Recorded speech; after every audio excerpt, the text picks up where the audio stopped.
भगवान बुद्ध की वाणी धम्मपद वर्ग नंबर 10 गाथा number 2nd, 3rd and 4th। वर्ग 10 गाथा 2 दंड से सभी डरते हैं। 6 वर्गीय भिक्षुओं की कथा स्थान जेतवन। भगवान बुद्ध के द्वारा उन्हें विनय और दंड के बारे में बताए जाने पर उस समय तो भिक्षु शांत हो गए, परंतु कुछ समय बाद फिर आपस में कलह करने लगे। विनय के नियमों में किसी को मारने से वर्जित करने का नियम पहले से मौजूद था। इस दूसरी बार के कलह का मुद्दा भी वही आवास स्थान था और वे ही दोनों दंड थे, परंतु इस बार क्षत्रिय भिक्षुओं ने उन्हें मारा नहीं, उन पर गुस्सा करके हाथ उठाए, उनको डराया धमकाया। दूसरे भिक्षुओं का दल डर के मारे कांपने लगा और चिल्लाने लगा। भगवान ने जब ये सुना तो उन्होंने पुनः विनय के नियमों को दोहराया और किसी को भयभीत करने के उद्देश्य से हाथ उठाने को भी विनय के नियम में शामिल किया और इस बात पर जोर दिया कि सभी को जीवन प्यारा होता है। इस प्रकार हमें अपना जीवन प्रिय लगता है, वैसे ही दूसरे को भी उनका जीवन प्रिय लगता है। सभी प्राणी दंड से भयभीत होते हैं, सभी मनुष्य को जीवन प्रिय है। इन बातों को अपने समान जानकर ना तो किसी को मारे और ना ही किसी को मारने की प्रेरणा दे। भगवान ने ऐसा कह ये गाथा कही। सभ्य तसंति दंस्थ सभ्येस जीवंतम पियम अत्तानम उपम कत्वा न हन्य न घात्य। सभी दंड से डरते हैं, सबको जीवन प्रिय है। इन बातों को अपने समान जानकर ना किसी को मारे और ना मारने की प्रेरणा करें। वर्ग 10 गाथा 3 और 4। प्राणियों की हिंसा ना करें। बहुत से लड़कों की कथा स्थान जेतवनाराम। एक समय भगवान बुद्ध भिक्षाटन हेतु स्वाति में विहार कर रहे थे। वहां पर रास्ते में बहुत से लड़के एक सांप को लकड़ियों से मार रहे थे। तथागत रुके, पूछा, कुमारों क्या कर रहे हो? लड़कों का जवाब था, भंते सर्प को मार रहे हैं। भगवान ने कहा, ऐसा क्यों कर रहे हो? लड़कों का उत्तर था, उन्हें सांप से भय लगता है, कहीं वह सांप उनको काट ना ले। भगवान ने उनको समझाया और बताया कि अगर तुम चाहते हो कि तुम्हें तकलीफ ना हो, कष्ट ना हो, तो तुम भी दूसरे को तकलीफ मत दो, कष्ट मत दो। अगर तुम दूसरे को कष्ट पहुंचाओगे तो तुम अपने अगले भव में ऐसे सुखी रह कैसे सुखी रह पाओगे? अपने सुख की इच्छा करता हुआ जो मनुष्य सुख चाहने वाले प्राणियों को दंड से मारता है, वह बाद में भी सुख प्राप्त नहीं करता है, और जो अपने सुख की इच्छा करता हुआ सुख चाहने वाले प्राणियों को दंड से नहीं सताता है, वह बाद में भी सुख प्राप्त करता है। भगवान ने कहा, कुमारों, जो सुख चाहने वाले प्राणियों को अपने सुख की चाह से दंड से मारता है, वह मरकर भी सुख नहीं पाता है। वही सुख चाहने वाले प्राणियों को अपने सुख की चाह से दंड से नहीं मारता है, वह बाद में भी सुख पाता है, मरकर भी सुख पाता है। ऐसा कह भगवान ने ये गाथा कही। सुख कामिनी भूतानी यो दंडेन विहंसति अत्नो सुख में सानो पेच सोना लभते सुखम। जो सुख चाहने वाले प्राणियों को अपने सुख की चाह से दंड से मारता है, वह मरकर सुख नहीं पाता। सुख कामनी भूतानी यो दंडे न हिंसति अत्नो सुख में सानो पेच सो लभते सुखम। जो सुख चाहने वाले प्राणियों को अपने सुख की चाह से दंड से नहीं मारता है, वे मरकर सुख पाता है। हाँ जी, मोना जरा बताओ तुम थोड़ा सा क्या समझी इसके बारे में। जी, इसमें तो वो कर्म का फल ही बताया गया। अभी जैसा हम करेंगे, दुख देंगे तो दुख मिलेगा, सुख देंगे तो सुख मिलेगा।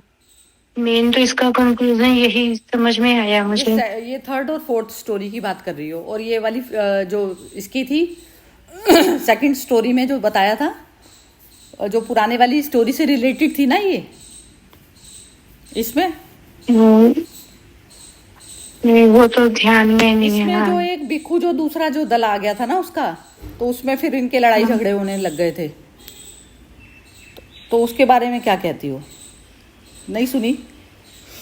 नहीं, ध्यान नहीं दिया उसको। अच्छा ठीक है, कोई बात नहीं। तो हर्षा जी आप बताइए। जैसे जो सेकंड स्टोरी जो थी, जो पहली स्टोरी जो बीबी जी पढ़े थे, हाँ, तो उसमें ये था कि अच्छा हो गया, आप सुन सकते हो? हाँ बिल्कुल सुना हाँ, है। हाँ, तो उसमें है कि जब भी लोग आपस में मारपीट कर रहे थे तो बुद्ध को वापस दोहराना पड़ा कि आप ऐसे बर्ताव करोगे तो वो आपको माने शोभा नहीं देती, और जिससे आपका खुद का भी आप नेगेटिव कॉजेस क्रिएट कर रहे हो लाइफ में। तो ये हमें भी बहुत सीखना पड़ता है कि जब भी हम लोग भी आपस में कुछ भी डिफरेंस ऑफ ओपिनियन होता है, अभी मारपीट की तो थोड़ी दूर की हो जाती है, पर we can stoop to many low levels, यदि वाणी में, अपने एटीट्यूड में। तो हमें भी यही ध्यान रखना है कि psychologically also we don't hurt anyone in thought also, you know. तो इसमें बहुत सुजागी की बात उन्होंने कही कि अपने आप को जैसे हमेशा रिस्ट्रेंट में रखना है, और यदि आपको अपना सुख चाहिए तो आप दूसरे का लिए भी अच्छा ही सोचो। अच्छा, जैसे इसमें हर्षा जी कि जैसे हमारा पार्टिसिपेशन भी 100% हो, पार्टिसिपेशन हमारा 100% कैसे वर्क करेगा इसमें, ऐसी सिचुएशन में? हमारा पार्टिसिपेशन माने मतलब जैसे उस मूवमेंट के प्रति हम जो है 100% पार्टिसिपेट किस तरीके से कर पाएंगे यदि हम अपने आप को रेस्ट्रेंट करे रखेंगे तो? नहीं, रिस्ट्रेंट बने और कुछ नहीं है। रिस्ट्रेंट बने एक साधक ने, श्री अरविंदो का एक बहुत, जो मेरे को हमेशा ये प्रश्न उत्तर बहुत ही अच्छा लगता है कि मुझे एक साधक लोग के आपस में झगड़ा तो होते ही रहते थे। Human beings are going to quarrel wherever they go, भले न आध्यात्मिक मार्ग में भी हो। तो श्री अरविंदो ने कहा, उनका भी एक ऐसे स्टेज हो गया कि हाथापाई में आने लगे थे।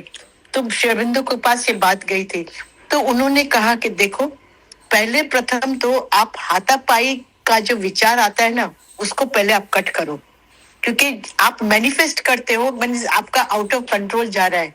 सो first to control your organ of action, you have to first control your thought, but you have to first control the organ of action also. तो आप जैसे उसको कंट्रोल करेंगे, और मदर ने एक ऐसे हमेशा हम लोग को बोलते थे, जब गुस्सा आता है तब 10 गुना, 1 2 3 4 5 6 ऐसे कर आप अपने आप को कंट्रोल करो। जिस दिन आप अपने ऑर्गन के एक्शन को कंट्रोल कर लेंगे ना, आप तो बोलेंगे इस हद तो मैं जाऊंगा ही नहीं। तो पहला हद तो आपने खुद अपने लिए बना लिया है।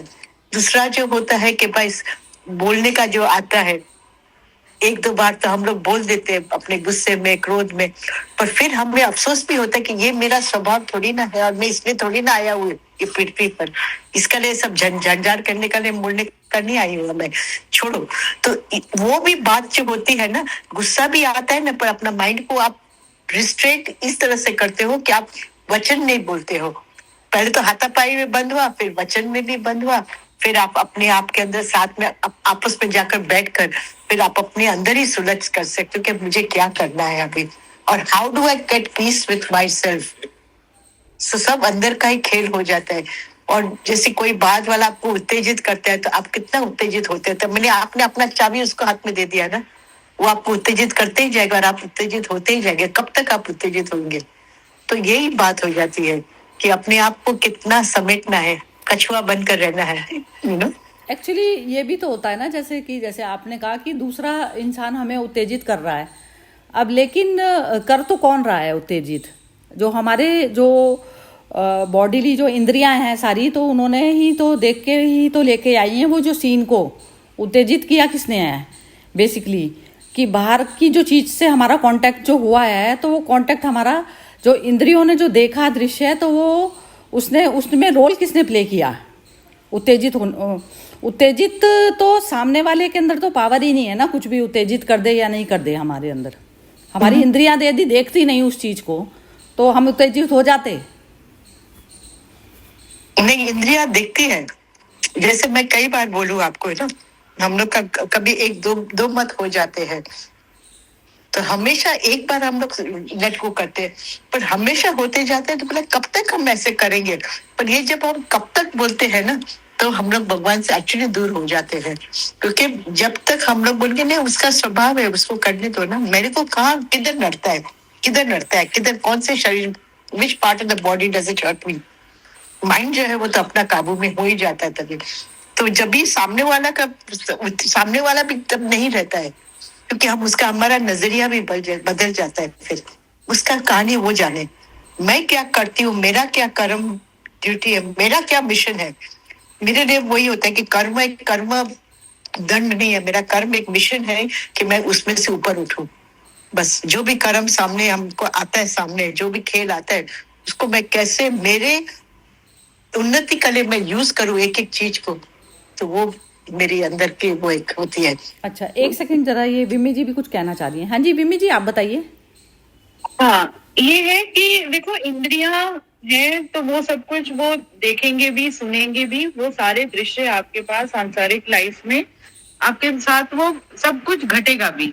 इसमें बस वो बहुत जो मुझे लग रहा है कि बुद्ध बहुत सिंपल वे से कह रहे हैं कि कुछ ऐसा घट रहा है तुम्हारे साथ, बस तुम अपने आप को उस स्थिति में सबसे ज्यादा इंसान को जो वो ना इंसान अपने आप से, जैसे कोई बार बार वो वही कह रहे हैं कि अपनी मृत्यु से डर लगता है, दंड से डर लगता है, अपने ऊपर कुछ भी, क्योंकि शरीर है तो अपने ऊपर कुछ भी शारीरिक कुछ वो हो, चोट हो, वो है। अब जैसे वही कि कोई और जल रहा है, अब आप कोई और जैसे आग, जैसे मेड ही काम कर दी है घर में और उसका वो जी मेरा वो तवा लग गया गरम, आप उसको महसूस नहीं कर सकते जब तक आपके ऊपर ना खुद गुजरी हो। आपके ऊपर जरा हो, आपको तब पता चलता है कि हाँ भी इतना वो करने से कितना दर्द होता है। तो इसलिए वो सब कुछ अपने ऊपर पहले लेने को कह रहे हैं कि अपने आप को उस स्थिति में रखो। और तुम्हें क्या अच्छा लगेगा कि कोई तुम्हारे ऊपर हाथ ऐसे उठाए, तुम्हें क्या अच्छा लगेगा कि तुम्हारे ऊपर कोई गुस्सा करे, और तुम्हें क्या, यदि तुम्हारा कोई अपना भी है, जैसे कि आपका बेटा वो वहां पर उस स्थिति में, आपको अच्छा लगेगा कि उसका एम्प्लॉय उसको ऐसे डांट रहा हुआ वो, तो उसमें ये है कि जब तुम्हें अच्छा नहीं लगेगा, वो पहले तुम्हें ही इम्पोर्टेंस दे रहे हैं।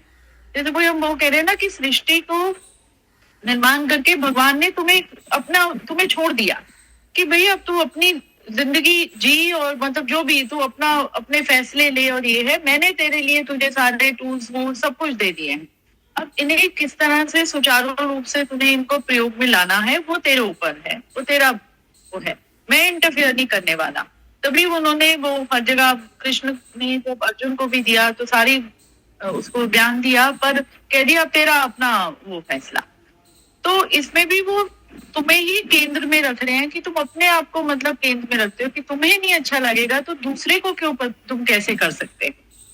तो यहाँ पर मुझे लगता है वो बहुत हद तक बहुत बारीकी तक जाके, मतलब वो ये भी नहीं कह रहे हैं कि तू दूसरे को दूसरा क्यों समझ रहा है, वो ये कह ही नहीं रहे हैं यहाँ पर। वो इस कहानी में, इन कहानियों में ये कह रहे हैं कि तू अपने ऊपर ही देख लेना कि तुझे अच्छा लगेगा, जब तुझे नहीं अच्छा लगेगा तो दूसरे के ऊपर कैसे कर सकता है। तो बस वो वहां जो यहाँ तक मुझे वो लगता है, और वो है कि सब कुछ होगा ही। तो वो जो रिस्ट्रेन वाली भी जो बात है, वो रिस्ट्रेन उसी प्रति है, वो एक वो थॉट लाने की रिस्ट्रेन का है कि अपना जो क्रोध या अपना जो तुम्हारा हाथ उठ रहा है, जो एक्शन तुम करने जा रहे हो, चाहे शब्दों के माध्यम से, चाहे अपने शरीर के माध्यम से, जो भी एक्शन करने जा रहे हो उसमें रिस्ट्रेन, बस उतना एक थॉट लाते हुए कि यदि मुझे अच्छा नहीं लगेगा तो दूसरे को कैसे लग सकता है। मतलब अपने ऊपर आप बीती को महसूस करते हुए तुम अपने आप को रोक रहे। गुस्सा मतलब ठीक है, I might not agree with someone, मैं उससे नहीं अग्री कर सकती, ये नहीं है कि उसका मतलब ये नहीं कि मैं उसके अग्री करना शुरू कर दूं, मैं आर्ग्यू वैसे नहीं कर रही हूँ, या मैं अपना आवाज उठा नहीं रही हूँ। Argue not for the sake of arguing कि ठीक है, डिफरेंस ऑफ ओपिनियन को लेके, तो उसमें फिर आपके बोलने में भी सहजता होगी, आपके वॉल्यूम में भी वैसे वो होगी, क्योंकि आपके अंदर वो है ही नहीं कि आपने उसको गलत सिद्ध करना है, आपने बस अपना पॉइंट रखना है, और यू आर एक्सेप्टिंग दूसरे का व्यू पॉइंट भी, and you are keeping your viewpoint. तो जहां पर वो आ गई तो तब आप और उसमें भी एक्सेप्टिंग दूसरा का व्यू पॉइंट भी इसीलिए क्योंकि आप सोचो कि जब मैं बोलना चाह रही हूँ कोई सुनने को ही तैयार नहीं है, तो जब वो कहते हैं तो आपको बुरा लगेगा ना कि यदि कोई सुनने को तैयार नहीं है, तो वही सोच के कि यदि दूसरा बोल रहा है तो उसकी भी तो मैं सुन लूं ना, उसको भी तो बुरा लग सकता है। तो वो हर जगह वो दूसरा अपने आप को लेके ही है, क्या है अपने आप को, अपने आप को सेंटर में रखते हुए अपने हाँ, को ही मतलब अपने इसमें को सेंटर, कोई हाँ आप दूसरी वाली, हाँ, अपने को ही सेंटर में रखते हुए तुम दूसरे को भी समझ रहे हो। नहीं, दूसरे को भी आपको इसलिए समझना है और इसलिए अपनी एनर्जी को बर्बाद नहीं करना क्योंकि आपका कंफर्ट जो है डिस्कम्फर्ट हो जाता है, इसलिए जो भी कुछ आप हाँ, हाँ वो जरूरी नहीं है कि मेरा डिस्कम्फर्ट हो, यदि मैंने दूसरे को समझा ही नहीं। देखो ना, जैसे मेरे सामने आया कोई और मैं अपने में वो वहां पर मेरा अपना ही अहंकार कम हो रहा है ना, यदि मेरा अपना अहंकार होगा मैं दूसरे को सुनूंगी नहीं बिल्कुल भी, और मैं कहूंगी कि बस ये मेरी बात है, ये है, बस ये है, यही करना है और यही है। और उसमें जब आप ये है यही करना है, वो है अहंकार के साथ साथ आपके जो पिच है, आपकी वो टोन जो है वो भी चेंज हो रही है। और जहां पर तुम्हारे दूसरे की तरफ एक्सेप्टेबिलिटी है, आप अपने आप कहोगे कि ना आपकी वो टोन दूसरी होगी, हाँ नहीं ठीक है, बट मैं ये भी कहना चाहता हूँ या चाहती हूँ कि ऐसा भी देख सकते हैं, करके देखते हैं इस तरह से। तो आपने होराइजन एक्सपैंड कर दिया अपने से बियॉन्ड, अपने को केंद्र में रखते हुए क्योंकि समझते हुए कि भाई दूसरे की भी भावनाएं हैं उस वे से, और तुमने अपना होराइजन एक्सपैंड कर दिया, ऊपर उठ गए, मतलब एक तरीके से हाँ ऊपर उठ गए ना। हाँ, तो ऊपर आपने अपने आप को स्वयं को ऊपर उठा लिया ना, तो वो जो चीज़ों में एक्सेप्टेंस इस तरीके से आ गई ना। मैं ये कहना चाह रही हूँ कि जो भी कोई चीज़ों में हम करते हैं ना, तो वो ईगो से एक्चुअली बियॉन्ड ईगो जाना पड़ता है। बात वही है, होराइजन एक्सपैंड करना मतलब। तो उसमें जो ईगो भाव था कि जैसे अब सामने वाला अति मचाता चला जा रहा है, तो उसमें जो एक्सेप्ट भी मैंने किया है और फिर कहाँ पर एक्चुअली अपने आप को एक्स्ट्रा ऑर्डिनरी कंफर्टेबल लेवल में लाने के लिए मैं ये सब चीज़ें कर रही हूँ। मैं दूसरों के लिए नहीं कर रही कुछ भी, अपने आप को बिल्कुल कंफर्ट वाली पोजीशन में लाने की कोशिश है मेरी। ये समझ में आई बात? अपने आप को कंफर्ट में लाने की, हाँ, अपने आप को ही तो कंफर्ट में ला रहे हो आप अल्टीमेट कंफर्ट। अब चलो इसको हर्षा जी बताएंगी। हाँ जी हर्षा जी, आप बताइए अब जरा, आप अपना कंटिन्यू। कंफर्ट में लाने का उस वजह से कि आपके ज्यादा वो अग्रेसिव वाले जूसेस नहीं निकल रहे हैं, उसमें कंफर्ट है। एग्रेसिव वाला जूस भी आपने मतलब आपकी जो एनर्जी है ना, ये ऐसी वाली चीज है कि जैसे मैं एक इंसान जो सुन रहा नहीं है, कहानी बंद करके बैठा है, उसको सुनेगी ही नहीं चीज। अब मैं बोलती चली जाऊं तो मुझे बाद में पता चले कि ये तो सुनने वाली नहीं है, लेकिन मैं पहले ही यदि मैं एग्रेवेट नहीं होती तो मुझे पहले ही दिख जाता कि ये तो जो है, ये जो इस तरीके का जो इन्होंने मचाया है, जो बाहरी तौर का तनाव, तो अब तनाव मेरे लेने पर था ना। मेरी इंद्रियों ने सब सुना, देखा, सब कुछ करा, तो तनाव अब क्या था, मेरी अपनी पोजीशन खत्म हो जाती है, मैं इंद्रियों के साथ में अटैच हो गई। इसको बेसिकली ना छोटे वाले उस वाले लेवल पे कहेंगे कि जैसे मैंने इंद्रियों के साथ में अटैच हो गई।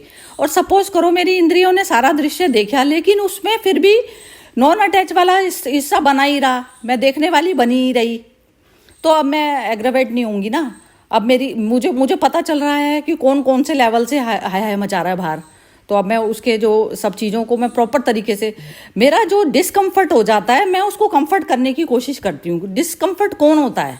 इंद्रिया तो कुछ होती नहीं है। डिस्कम्फर्ट तो मैं होती हूँ ना। तो अब मैं होती हूँ तो मेरे को फिर अपना पता लगाना पड़ेगा ना कि मैं हूँ कौन वास्तव में ना। तो फिर मैं गड़बड़ हो जाती हूँ, ईगो सेल्फ में आ गई, जबकि मैं सुप्रीम सेल्फ वाला था हिसाब। तो वो क्या चीज़ हुई थी, मेरे को अपने आप को भूलने से हुई थी ये चीज़। अब उसमें क्या होता है, बार बार आपको अपनी स्थिति पे आना है। बाहर की सिचुएशन तब हैंडल होएगी जब आप उस स्थिति में रहते रहेंगे, तो हैंडल नहीं होएगी।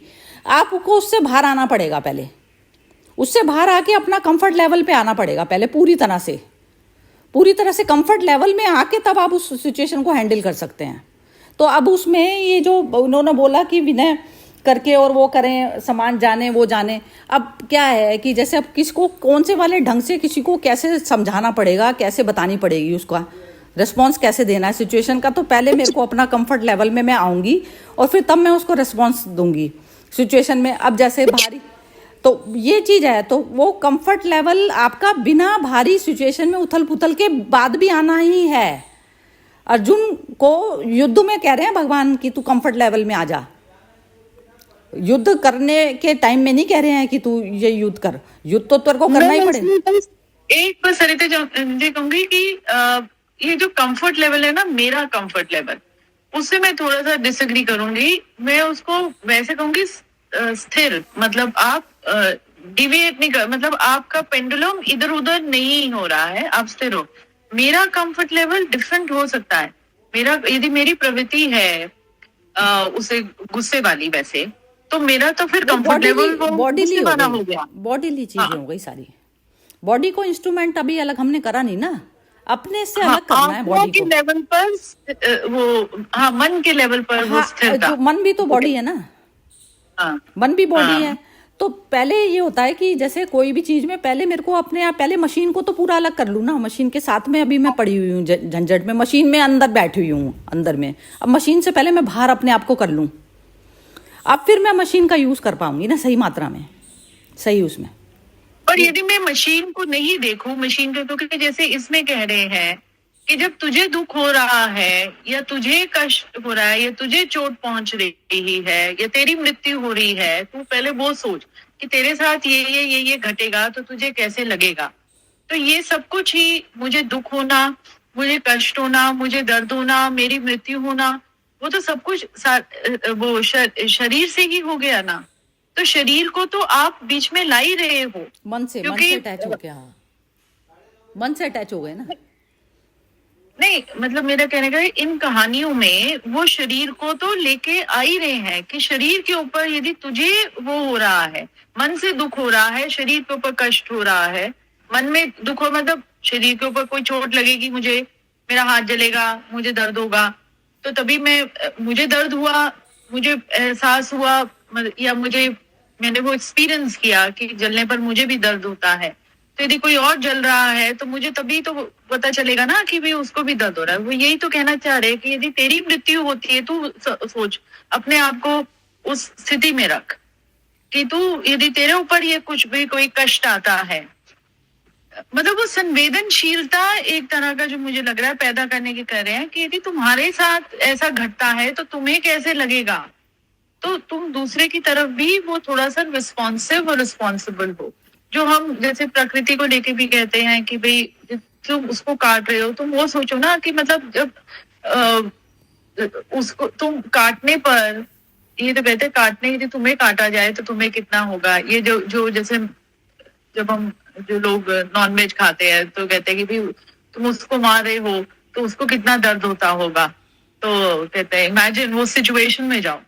तो वो मुझे लगता है कि इन कहानियों में वो बस शरीर को जरूर वो बीच में ला रहे हैं और वो संवेदनशीलता पैदा करने की कोशिश कर रहे हैं। स्टोरी के अकॉर्डिंग तो बिल्कुल ये ठीक कह रही हैं आप। चलो अब इसके बाद एक बार हर्षा जी से फिर पूछते, नहीं ये तो आप ठीक कह रही हैं, क्योंकि वो तो नहीं तो हमें सेंस ही नहीं होगी यदि हम ऐसे बिल्कुल अलग करके। लेकिन जो बेसिकली जो बुद्ध जहाँ से समझा रहे हैं ना, वो इस तरीके से समझा रहे हैं, मतलब वो बॉडी के साथ में जो अटैच बंदे हैं ना, तो उनके साथ में ऐसा करके उनको समझा रहे हैं। तो संवेदनशीलता भी बुद्ध में भी वो तभी ही तो देख पा रहे हैं क्योंकि उनका भी तो मन साथ में लगा ही है ना। लेकिन मन से पार की स्थिति में वो स्वयं बैठे हैं, उन्होंने वो मन को हाँ, मतलब वो खुद वैसी स्थिति में बैठे हैं, तो इसलिए ये चीजें उनको बता पा रहे हैं। और बुद्ध की कहानी तो शुरू ही वैसे हुई ना कि जब उन्होंने उन्हीं के लिए है ये सारा। हाँ, जो उनका जो ज्ञान है ना, ज्ञान है ही उसी बंदे के लिए जो मन से अटैच है। अब मन से अटैच तो है, वो अपने मन को देख रहा है लेकिन दूसरे के मन को नहीं देख रहा, ये कहना चाह रहे हैं। हाँ, ये वाली दूसरे के मन को भी देखो, दूसरे के मन को भी अपने जैसा देखो, ये कह रहे हैं। लेकिन फिर है ना, इसके ऊपर से चलो अभी पहले तो इसी स्टोरी से रिलेटेड ही बात करते हैं, फिर बाद में बात करते हैं इसके बारे में। हाँ जी हर्षा जी, जरा ये दोनों लास्ट वाली दोनों स्टोरी भी बताइए। तो ये जो है अभी जो विमी जी ने काफी डीप में जो बता दिया ना, तो लास्ट जो स्टोरी है वो एक्चुअली मैं आउट ऑफ टच हो गया, क्या था लास्ट स्टोरी? लास्ट वो स्टोरी था ना, जो सांप हाँ हाँ सांप का, हाँ सांप की थी हाँ, ना। तो ये हाँ, तो बोलते कि हम लोग को अपना सेल्फ प्रोटेक्शन करना है। जैसे मोदी जी ने अभी अपना सेल्फ प्रोटेक्शन किया, उसने एक सांप का जो हिस किया एक बार वहां में पाकिस्तान पर अटैक किया, पर फिर विड्रॉ हो गया। अभी उसका नेचर नहीं है कि वो हमेशा अटैक करेगा, हम इंडिया का स्वभाव ही नहीं है उसमें। तो पर to be always aware and self defensive is also not is also required, क्योंकि यदि आपके डिफेंसेस वीक हो जाएंगे ना, तो आपका पूरा लाइफ एक प्लेग्राउंड हो जाएगा। सब अलग अलग फोर्सेस आएंगे, आपके अंदर काम करेंगे और आपका कुछ कंट्रोल लाइफ में नहीं रहेगा।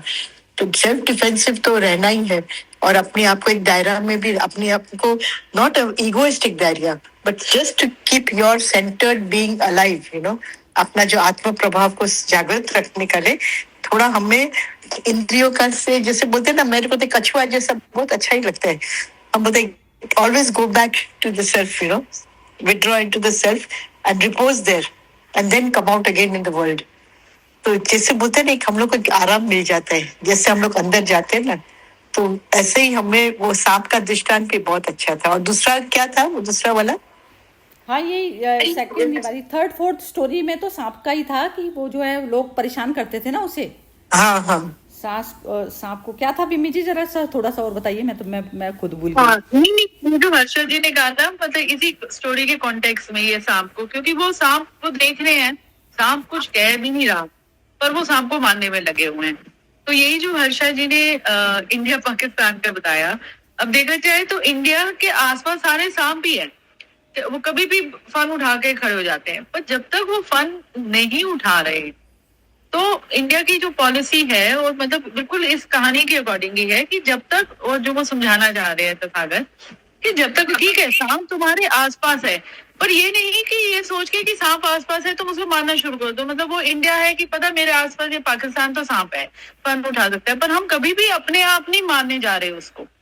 पर we stand prepared, we stand guarded, कि उसने जब फन उठाया, तो वही कछुए वाला भी कह रहा हूँ कि मैंने अपने आप को, या तो कछुए का वो है कि वो अपने आप को अंदर समेट लेता है, और हम उस मतलब वो है कि तब हमारा एक्शन कि हम अपने आप को गार्ड कर ले, प्रोटेक्ट कर ले, इतनी हमारी क्षमता होनी चाहिए। पर ये नहीं कि आपने जहां पर भी देखा तो वो तो फिर आपकी वैसी प्रवृत्ति होगी ना जो पाकिस्तान की है, कि जी वो मैं तो मारूंगा ही डंक, मैं तो मारूंगा ही, वो इस तरह से, तो वो वाला नहीं रखो।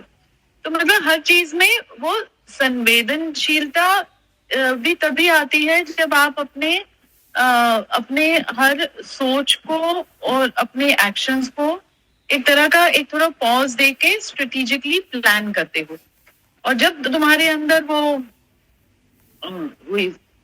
जैसे सांप वाली प्रवृत्ति है, तो तुम तो कहते अब सांप भी वो है, अब जो थोड़ा कि सांप हमेशा मारता है, डंक ही मारता रहेगा, वो कहता है तुम्हें मारेगा ही मारेगा। सांप अपना रोड क्रॉस कर रहा है, आराम से जाने दो उसको। पर तो ये बस हाँ, इसमें ये है कि वो सांप को मार रहे थे ऐसे ही, वो कुछ कह नहीं रहा, वो मारे जा रहे। तो वो तभी वो ये कह रहे हैं ना कि जो सुख चाहने वाले प्राणियों को अपने सुख की चाह से दंड से मारता है, तो अपने सुख की चाह से, जैसे पाकिस्तान है वो अपने सुख की, उसको उसी में खुशी मिलती है कि मैं हर बारी कुछ ना कुछ ट्रिगर करता ना हूँ, ये इंडिया कैसे शांत बैठा हुआ है, ये क्यों तरक्की कर रहा है। तो वो अपना सुख, उसका सुख, पाकिस्तान का सुख जो है वो इंडिया के दुख में उसका सुख है। तो जब वो अपने सुख की चाह में दंड से मारता है, तो वह मरकर सुख नहीं पाता। तो जो भी है वो कभी भी वो सुख ही नहीं होगा, क्योंकि आप अपना ज्यादा सोच रहे हो, अपने सुख की सोच रहे हो, आप दूसरे के बारे में संवेदनशीलता नहीं है ना दूसरे के बारे में, कि भाई वो भी तो, अब जैसे हमने जब विड्रॉ कर लिया, हमने यही सोच के विड्रॉ किया ना कि हम अभी भी सुपर पावर है, पाकिस्तान से हम बहुत स्ट्रांग है, तो हमने किया कि भाई वहां पर यदि न्यूक्लियर एक्सप्लोजन हो गया तो वहां के लोग कितने मरेंगे, और वो है, तो वो संवेदनशीलता, मुझे उसमें सुख नहीं है मेरा कि मेरे लोग वहां के लोग भी मरे, तो पाकिस्तान का सुख उसमें है। पता नहीं मैं समझा पाई नहीं बिल्कुल ठीक समझा पाई हो आप। अरे राइट सुंदर बोला है, बहुत ज्यादा बढ़िया बोला है। And it's very, very well explained. Yes, yes. बहुत ही अच्छे से बोला, बहुत अच्छा से बोला है। मतलब वो एक्चुअली ये जो अंदर का जो लगा होता है ना हमारे अंदर, जो इस तरीके के संवेदनशीलता, जो हम अपने आप को भी दूसरों की तरह से ही देखते हैं, ये बहुत ज़्यादा ज़रूरी है। आप ना अपने आप ही ठीक ही सब कुछ चारों तरफ से ना ठीक ही सेट कर लेते हो जब आप इस वाली स्थिति में बैठते हो कि आप अपने जैसा दूसरे को समझ रहे हो कि मुझे क्या फीलिंग होती है, जो बुद्ध जिस तरीके से समझा रहे हैं ना। तो जैसे ये प्रोटेक्शन जो शैल जो कर लेता है ना, ये क्या नाम है इसका, कछुआ, अब उसका एक तरीके से करा जाएगा। जो इंडिया के पास जो पावर है ना, वो तो उसको दिखाने की जरूरत नहीं है उसको, वो तो उसकी शील्ड है ही ऑलरेडी कि उसको कोई भेद नहीं सकता। लेकिन जैसे मैं यदि अपनी उससे शील्ड से मैं बाहर निकल के आ रही हूँ, तो फिर उस समय यदि ये सब चीज़ें जो हो रही हैं, तो उसमें क्या है, प्रोटेक्शन शील्ड खाली वैसे दिखने में नहीं काम करेगी ना, फिर उसमें से अंदर में भी पूरी उतनी ताकत होनी चाहिए उस तरीके से करने की। तो यही चीज़ है। और यही हमारे को ना क्या होता है कि ये बात कंट्री की और उस पर नहीं होती, हमें जो इंडिविजुअल मेंटालिटी से भी जो करके डील करना पड़ता है ना। यदि हमको ये ऐसा डील करना आ जाए ना, पर्सन टू पर्सन भी, तो मैटर करता है। हर समय जो पर्सन टू पर्सन भी जो मेंटालिटी वो करती है ना, तो उसमें हमें साम दंड भेद सारे आने चाहिए। अब जैसे भगवान वो थे ना, राम थे, तो राम ने वो करने के लिए, ब्रिज बनाने के लिए उसको सुरसरा जो राक्षसी थी उसको वो करा था कि समुद्र में पानी दे। तो वहां पर क्रोध भी करना पड़ा, लेकिन क्रोध किस चीज के लिए किया, मैटर वो करती है। तो सब चीजें सामदंड भेद सब कुछ करोगे आप, क्रोध भी करोगे, कुछ करोगे, लेकिन जागृति में करो बस। जागृति वही हो गई कि या तो आप आत्मा लेवल कह लो उसको, या फिर आप ये कह दो कि मन दोनों के एक जैसे ही हैं और मनोवृत्तियों से लड़ाई करनी है आपको। तो अब कैसे करके करनी है, जो अपना सुख करके करता है, किसी का सुख दूसरे पे डिपेंड है कि दूसरे को परेशान करने में, बर्बाद करने में। तो वो तो चीज़ जो है घरों में भी हर जगह, छोटे लेवल पे भी चलती है, बड़े लेवल पे भी चलती है। तो बस वो चीज़ जब जैसे अब प्राइम मिनिस्टर है हमारे, तो वो ये कहा जाता है कि जितना बड़ा भार आपने लिया हुआ है, उतना भार संभालने की वो पावर है कि नहीं है उसमें। तो वो कौन सी मेंटालिटी से जो है ऑपरेट करता है, मैटर वही करती है। तो जो मुक्त प्राणी है ना, वो कर पाता है। तो इसलिए बस ये कहते हैं कि गोल्डन वो है अभी इस समय इंडिया का जो वो चल रहा है ना पीरियड, वो गोल्डन है। तो उसमें लोग भी यदि सपोर्ट करेंगे और सब नागरिक में भी, सब में जागरूकता जितनी बढ़ेगी, तो उतना बेटर रहेगा कंट्री के लिए भी और अपने लिए भी बढ़िया रहता है। अपने लिए भी, क्योंकि इंडिविजुअल लेवल पर भी जो स्वधर्म है ना, जो मुक्ति वाला जो इशू होता है, तो वो मुक्ति तो इंसान की इंडिविजुअल से ही मुक्ति होती है ना। इंडिविजुअल वाली लेवल पर ही है, जब आप मुक्त कर्म करते हो ना, तो ही वो कर्म आपका जो है आगे तक उसका वो पहुँचता है। मतलब उसका क्या कहते हैं उसको, जैसे समुद्र में पत्थर डालो और लहर दौड़ती है ना आगे तक, तो ऐसे होता है इंडिविजुअल लेवल पर भी। तो कोई ये ना समझे कि जैसे कि हम घर में बैठे हैं तो हम क्या नहीं कर रहे। यदि स्वधर्म को फॉलो करते हुए में यदि हम चलेंगे ना, तो फिर वो मतलब टोटली सारी जो कंट्री है ना, वो हमको लगेगा कि छोटे से उससे क्या चलेगा, हमारे छोटे से ऐसा नहीं होता। लेकिन हाँ जी, चलिए अब हर्षा जी जरा आप भी अपना बताइए कि क्या जो बिम्मी जी ने बोला। बिम्मी जी के साथ तो खैर सभी लोग ही एग्री ही होंगे, क्योंकि बिल्कुल ही करेक्ट ही बोला इन्होंने। नहीं, सच्ची बात है। और जैसे अभी ये उत्तरपाड़ा स्पीच जो था ना, अभी May 30 का हम लोग ने सेलिब्रेट किया, तो उत्तरपाड़ा स्पीच में श्री अरबिंदो बोलते हैं कि मैं भारत का, उसका लिए मैंने, I was destined to fight for the freedom, but now my is for the mankind. तो बोलते सनातन धर्म इज मैनकाइंड, वसुदेव कुटुंब का है सनातन धर्म। Hinduism is not just for the Indians और Hindus, for India, it is for the whole world. और जब तक सनातन धर्म हम लोग समझेंगे नहीं ना, तब तक हम लोग शांति की अनुभूति नहीं कर पाएंगे। जब तक हम लोग वसुदेव सबके अंदर नहीं देखेंगे, तो उनका जो आप कभी भी आपको टाइम है तो आप जरूर सुनिएगा वो speech, it is very inspiring. And अभी जो विवेक अग्निहोत्री ने जो बना रहे श्री अरबिंदो के ऊपर में, बंगाल के ऊपर में, तो he has referred to Shri Aurobindo, वो भी मैंने लिंक शेयर किया है इसमें। आप दोनों देखेगा तो आपको काफी ख्याल आ जाएगा कि वास्टनेस में, विशालता में विचार करना, it is a different ball game all together. You know, you are guiding, going beyond the realms of nationalism, geographical barriers. You are becoming into a universal consciousness. तो हम लोग का जो ये जो भी सब interconnected है world, we don't understand. Every event is connected with us also, whether it's Gaza, Pakistan और एनी अदर प्लेस जहां भी लड़ाई हो रही है, उसका रिपल इफेक्ट सब जगह आने वाला ही है. That's what is always spiritual और कल्ट फिल्म फेनोमेना में तो ये लोग बोलते ही है.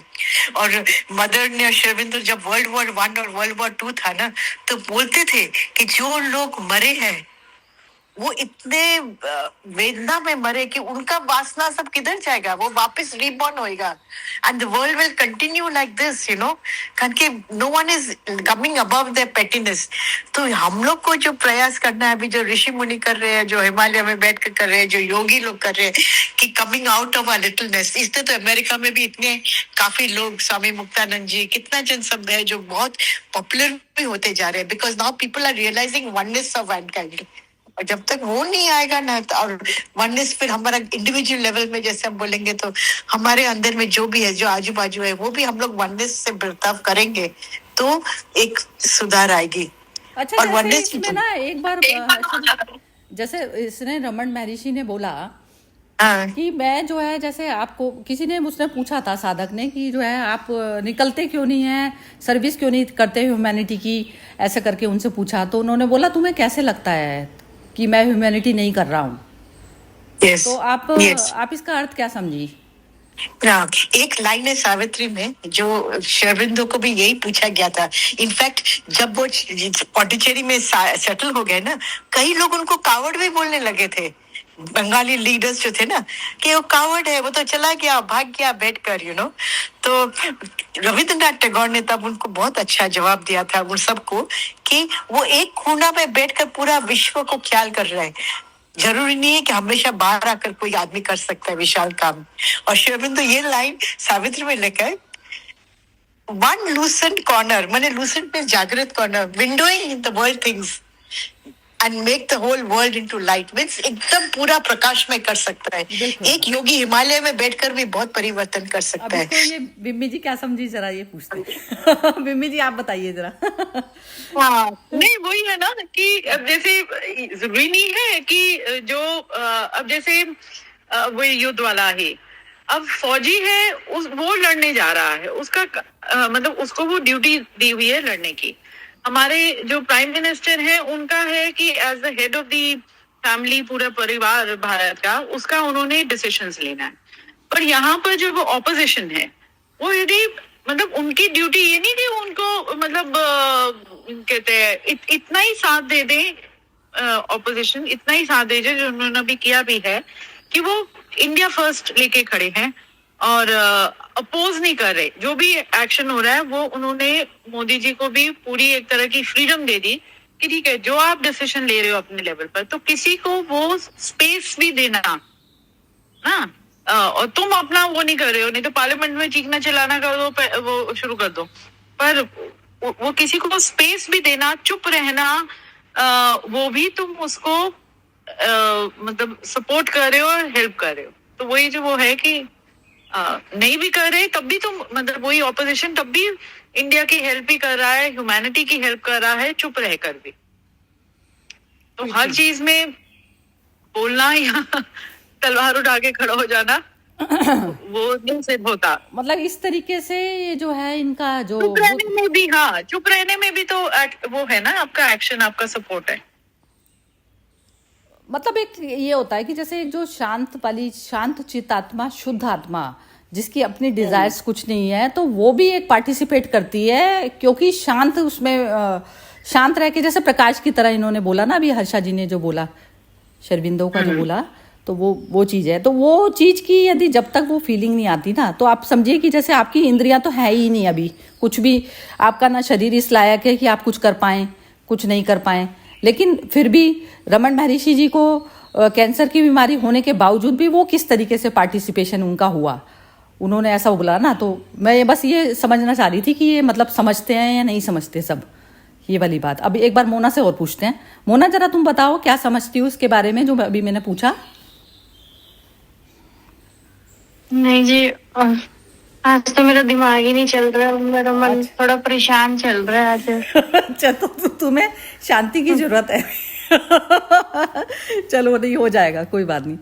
वो भी अब तुमने नहीं, इसमें भी तो हुआ ना रमन महर्षि का कि जैसे ठीक है, शरीर लेवल पर वो नहीं कर पा रहे थे, पर उसमें मतलब यदि आप किसी को कितनी वो होता है ना कि आप वही जैसे वही है कि आप सैनिक नहीं हो, आप युद्ध में नहीं जा सकते, पर एटलीस्ट अपने लोगों के साथ खड़े तो रह सकते हो। वो दैट वही संवेदनशीलता, that connect, that support which you giving, that कहते हैं mentally what you are supporting them, तो वही तो महर्षि कर रहे थे, शरीर से नहीं कर पा रहे थे। तो ये है कि मतलब कुछ भी वही संवेदनशीलता पर ही आ जाती है कि तुम उसके साथ, उस पर्सन के साथ एटलीस्ट थॉट में तो हो। जरूरी थोड़ा कि कुछ कह के ही या उसका हाथ पकड़ के ही या उसके पास। अब कितनी बारी जैसे चलो आप नहीं जा पा रहे, कोई इंसान बीमार है, आप नहीं जा पा रहे उससे मिलना के लिए और व्हाटएवर रीजन, या तुम्हें लगता है कि भाई मैं जाके क्या वो करूंगा और बर्डन ही ऐड करूंगा कि जी वो कहते हैं लोग आओ भगत में, मतलब वही होता है कि जो आता है उसको वो है। तो आप अपने आप को वहां पर रिस्ट्रेन करके घर में ही रह के और फोन से ही हालचाल पूछ लो, वो ठीक है। थोड़ा कि वहां पर फिजिकली प्रेजेंट होने पर ही तुम दिखा पाओगे कि जी मैं तुम्हारे साथ खड़ा हूँ। हाँ, ये यही है। जैसे अब मैं इसको ना ऐसा समझती हूँ, जैसे ये होता है ना, जैसे बुद्ध पुरुष का जो जीवन होता है वो किस लिए इम्पोर्टेंट होता है, मैं ऐसा समझती हूँ कि जैसे वो प्राकृतिक जीवन हुआ ना, प्राकृतिक जीवन हुआ तो प्रकृति में वो शरीर से अटैच है। जैसे भगवान कृष्ण ने तो युद्ध किया नहीं, लेकिन वो फिजिकल उस पर प्रेजेंट मतलब थे। तो अब उसमें जैसे रमन महर्षि जैसे हैं, वो अपने आश्रम में बैठे हैं और उनने कभी बोला नहीं, बोलने से ना वो समझाते थे किसी भी ज्ञान को। वो मौन में कहते हैं, मौन वाला जो चीज़ है वो कैसे कोई दूसरा इंसान सुन सकता है, तो वो जो मौन में आ जाता था वो उनको सुन लेता था। तो मौन में आना क्या चीज़ हो गई कि जो टोटल विचार शून्य वाली अवस्था हो गई। विचार शून्य अवस्था ही हमारी तभी आती है जब बॉडी भाव से ऊपर हो जाता है। तो उसमें वो ऐसा करके नहीं करते कि मेरे को समाज की मैं भलाई कर रहा हूँ या नहीं कर रहा हूँ, बात वो नहीं। अपने आप को स्वयं को शांत रखना ही सबसे बड़ी जिम्मेवारी है, ये मैं ऐसा समझी। अब इसको जरा एक बार हर्षा जी जरा आप भी बोलिए जरा सा इसके बारे में। यस, आपने कहा वो बहुत सही बात है ना कि माइंड को साइलेंट रखना है। ये तो बहुत ही मैंने कि अपने ईगो को, एक्चुअली ईगो ही हमको खतबत कराती है। आपके टाइम आप बोलेंगे ना चंचल है, खतबत है ना, 1 मिनट चैन से नहीं बैठने देती है। तो जब ये ईगो हटती है तो हमारा अस्तित्व थ्रेटन हो जाता है, क्योंकि हम लोग को खदबद की बहुत आदत होती है नो, तो मन जल्दी शांत नहीं होता है। पर यदि एकदम एकांत में, जैसे अभी आप एक थोड़ा लगता है ना कि भाई चलो अभी कुछ नहीं सोचना है, कुछ नहीं करना है, 10 मिनट में मुझे एकदम शांति से लेटे रहना है, बस as if I am not existing ना, तो आपको एक्चुअली ऐसा होता है कि मृत्यु का जो आपको पहले से ही एहसास होने लगता है कि मृत्यु भी तो यही है ना, आप नहीं रहे, शरीर रहा, तो अपने आप को तो आप मार दिए।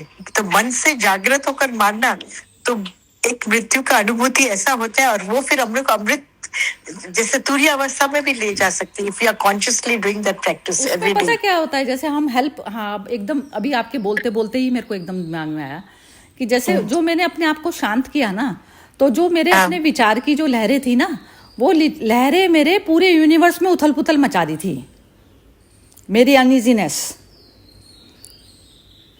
ऐसे मैंने पार्टिसिपेट करा। हाँ जी बिम्मी जी बोलो, आप क्या कह रही हो? जैसे वो कहते हैं ना कि वैसे कि मेरी चुप्पी को मेरी कमजोरी ना समझो। तो मतलब मैं केपेबल हूँ पर चुप हूँ क्योंकि दैट सिचुएशन डिमांड्स। तो कहीं पर जब वो चुप रहने का भी वो है, मतलब ये नहीं कि आपको हर जगह अपने कुछ करने से ही अपनी कैपेबिलिटी दिखानी है। सिचुएशन के अनुसार, अब जैसे सूरज है, उसके अंदर इतनी एनर्जी है, वो झुलसा सकता है, तुम्हें बिल्कुल वो कर सकता है।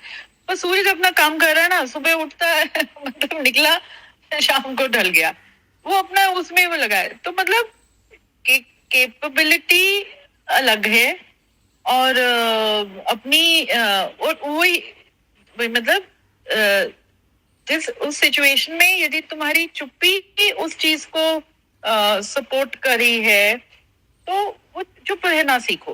मतलब वो रिस्ट्रेन जो है वो उसी में है। अब इस पूरी कहानी में घूम के फिर तो वही आता है कि वो कह रहे हैं कि क्यों क्रोध करने की जरूरत है? मतलब क्रोध फालतू में, वो कहते हैं सांप जा रहा है, जाने दो उसको, अपना बीच में अपनी कैपेबिलिटी में तो सांप को मार सकता हूँ, और फालतू का क्रोध उसको मारना शुरू हो गए तुम। तो वहां पर रिस्ट्रेन यही है कि अपने शब्दों में, अपने एक्शन में तुम वो रिस्ट्रेन है, स्थिति के अनुसार वो रिस्ट्रेन है कि आप वो करो।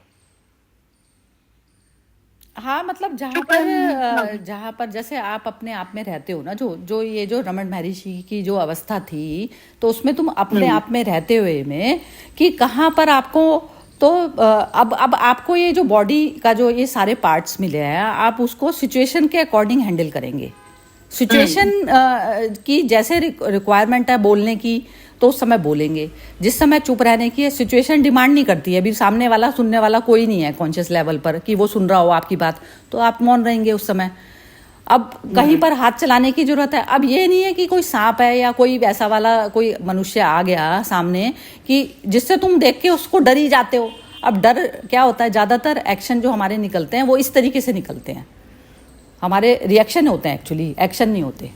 तो जब एक्शन पे हम आ जाते हैं ना, तो तब समझ लो कि हमारा अपना सारा कंट्रोल जैसे अपने ऊपर आ गया ना पूरा। पहले अपने आप को स्वयं के ऊपर कंट्रोल होगा, तो तब आपके हाथ पैर जो सब चीज़ें ना, वो सब चीज़ें आपकी मर्जी से घूमेंगी। फिर वो जो अब कल नहीं बात कर रहे थे सोनलाल जी, क्या नाम था उनका, सोनपाल जी जो कह रहे थे, वो कह रहे थे वृत्ति, वो जो है सारा लास्ट तक भी, तो आपने ना बड़ा सुंदर बोला था उसके बारे में। बाद में आप समझ गई थी ये वाली चीज़ कि ऐसे तो फिर आदमी का ना अपग्रेड होएगा ही नहीं ना, वो तो अपग्रेड ही नहीं होएगा। यदि आप समझो कि वही चीज़ रहेगी उसकी मरते दम तक, तो कैसे हो जाएगा वो अपग्रेड? जब वो जानेगा सेल्फ को, जितना जितना जानेगा, वो प्रकृति उसके हाथ में उतनी उतनी आती चली जाएगी ना उसकी अपनी, है ना? यही कह रही थी ना आप, मेरे ख्याल से यही कह रही थी शायद आप। हाँ, तो ये चीज बिल्कुल आप समझ। मुझे तो यही लगता है कि देखो, अब जो भी है, हम इस मृत्यु लोक में आए हैं, मुझे ये शरीर मिला है, शरीर के साथ मुझे ये सारे जो भी टूल्स हैं, मेरी इंद्रियां हैं, वो है, सब कुछ मेरे आसपास वो घटित होगा, वो है। उसमें मैं अपने आप को कितना संभाल पाऊं, जो मुझे विचलित कर सकती हैं, वो है। बस वो मेरी जो क्या कहते हैं, मेरा जो टेस्ट है इस पूरे जीवन में, जो मेरा टेस्ट है, वो यही है कि मैं अपने आप को कहाँ मतलब वो बैलेंस स्टेट पर रखूं या रिस्ट्रेन स्टेट में रखूं, ना ज्यादा ना कम वाला, ये मैटर जहाँ मुझे ठीक है, हाँ, बस वहीं तक मेरा वो है, वो ही मैं अपने आप को उसमें ढाल लूं या अपने आप को उसमें निपुण कर लूं रिस्ट्रेन करने में, तो वो ही बस वो नहीं पार हो गई। बाकी तो हाँ, ये प्रैक्टिस करनी है हमें, बस यही प्रैक्टिस है। बिल्कुल बिल्कुल बढ़िया, यही है अल्टीमेटली। हाँ जी, ये अब ये सैटरडे का तो ये लोग नहीं, वो नहीं है सुरेश जी, तो विमी जी क्या करना चाहिए आप बताइए। हर्षा जी, अच्छा सैटरडे को नहीं है सुरेश जी? हाँ, सैटरडे अब वो 1 महीना नहीं रहेंगे, तो बुद्धा ही करेंगे, बुद्धा ही करते हैं ना, कि गीता जैसे बोलो वैसे। नहीं, जैसा आप लोग बोलेंगे बताइए। विमी जी क्या बोलते हैं? विमी जी का अवेलेबिलिटी पर है सब, देखिए। नहीं, मैं सैटरडे को तो हूँ अवेलेबल। हाँ, तो we'll do Gita also, ना? We can do Gita or we can do Buddha, whatever you want. Both are very interesting. हाँ बताइए विमी जी, आप बताइए। बुद्धा का करते हैं ना, बुद्धा का करते हैं।